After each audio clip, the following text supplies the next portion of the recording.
ఇప్పుడే జీ5 app download చేయండి. చూడండి మీ ఫేవరెట్ టీవీ షోస్ ఎప్పుడైనా ఎక్కడైనా. Excuse me your honour.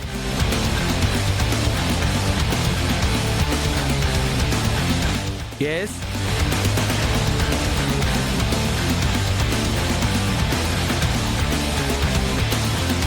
దయచేసి కాసేపు తీర్పుని ఆపండి. ఎందుకు? ఇంకో కట్టుకథ రెడీ చేసుకున్నారా? అవును, కానీ మేము అల్లేది కట్టుకథ కాదు, ఈ పార్వతి అల్లిన చందమామ కథ.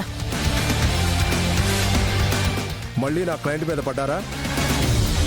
యువర్ ఆనర్, వీళ్ళు ఎందుకు తాము కనని పాప కోసం ఇంతసేపు ప్రొలాంగ్ చేస్తున్నారో నాకు అర్థం కావట్లేదు యువర్ ఆనర్. చూడమ్మా, మీ ఆరోపణలకు ఏమైనా ఆధారాలున్నాయా? ఉంది యువర్ ఆనర్. డాక్టర్ గాయత్రి గారు,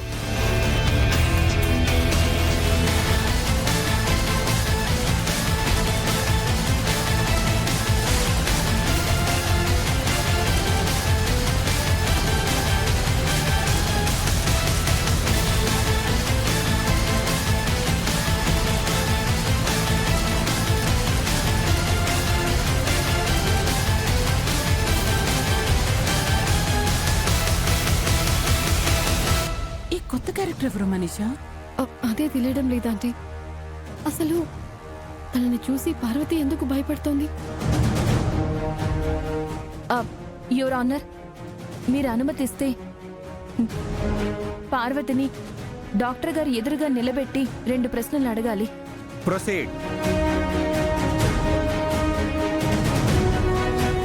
పార్వతి గారు, సారీ, పార్వతి దేవి గారు, మీరు పాపని ఎప్పుడు కన్నారు?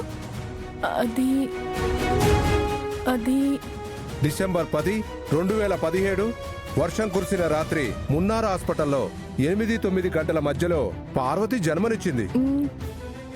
బాగానే గుర్తుపెట్టుకున్నారు లాయర్ గారు. పార్వతి గారు, మీకు గతంలో ఒక యాక్సిడెంట్ అయింది, ఎప్పుడైందో చెప్పగలరా? అది నాకు సరిగ్గా గుర్తులేదు. నాకు గుర్తుంది, 2015 సెప్టెంబర్ 6న. ఇప్పుడు గుర్తొచ్చిందా పార్వతీదేవి గారు? పోనీ అప్పుడు మీకు ట్రీట్మెంట్ చేసిన ఈ డాక్టర్ గాయత్రి గారైనా గుర్తున్నారా?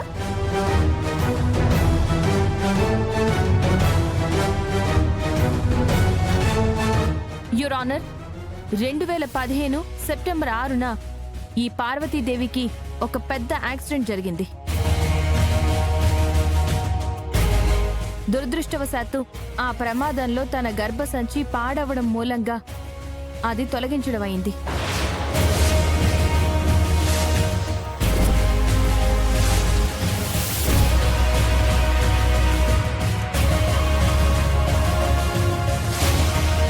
ఎస్ యువర్ ఆనర్, అప్పుడు సర్జరీ చేసిన డాక్టర్ని నేనే.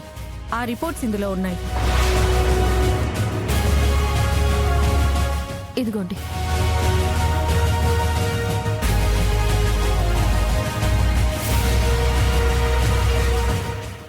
జీ5 యాప్ డౌన్లోడ్ చేసి అన్ని ఎపిసోడ్స్ పూర్తి ఉచితంగా చూడండి.